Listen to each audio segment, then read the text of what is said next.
So ayan, magluluto na naman tayo ng panibago nating recipe at ayan na nga. So inuna ko na nga na binati itong itlog na ito. So meron tayong 4 na piraso, diba? And then syempre pagkabati ko nilagay ko muna sa fridge. At ito na yung ating galunggong.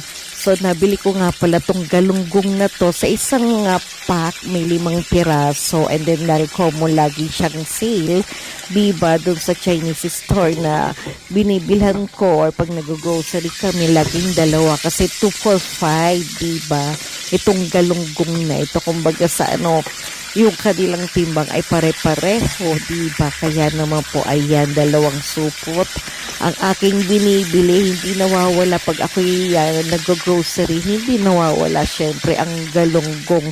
Kumbaga sa kahit prito lang yan, diba? Marami tayong pwedeng maging sausawan. Minsan pa nga pagka prito, mas marami kang nakakain na kanin diba? Kaya naman po syempre ang lola nyo gusto naman nyo na magkaroon ng sabaw man lang or ng sarsa. Itong ating itong galunggong. Kaya ayan, pagka-prito niyan, diba? So, mamaya ipapakita ko kung ano pa yung una natin gagawin dito pagkatapos ng pagpiprito natin ng galunggong. O, ayan, diba? Ang ganda ng pagkakaprito ng lola nyo, diba? Talagang hindi siya nadurog.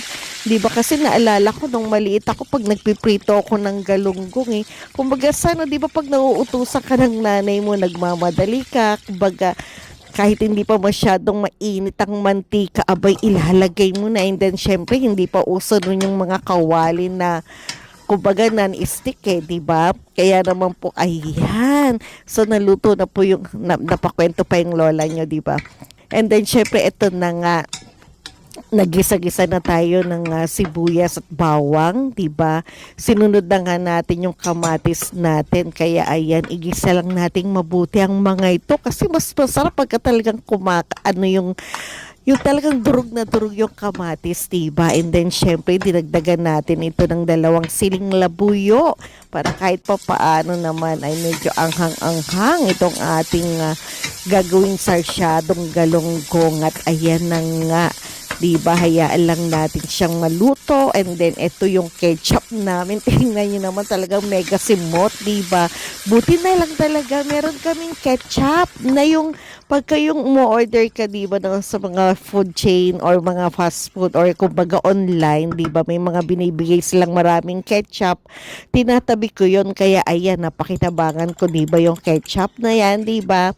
And then syempre pagkakulo na nga nitong ating sarsa, diba, nilagay ko na yung ating itlog. Kaya ayan, hayaan lang natin itong kumulo. And then, pag kumulo na, ito na yung ating galunggong. So, nilagay na natin at isang kulo lang yan. Diba, tsak na, talagang wow.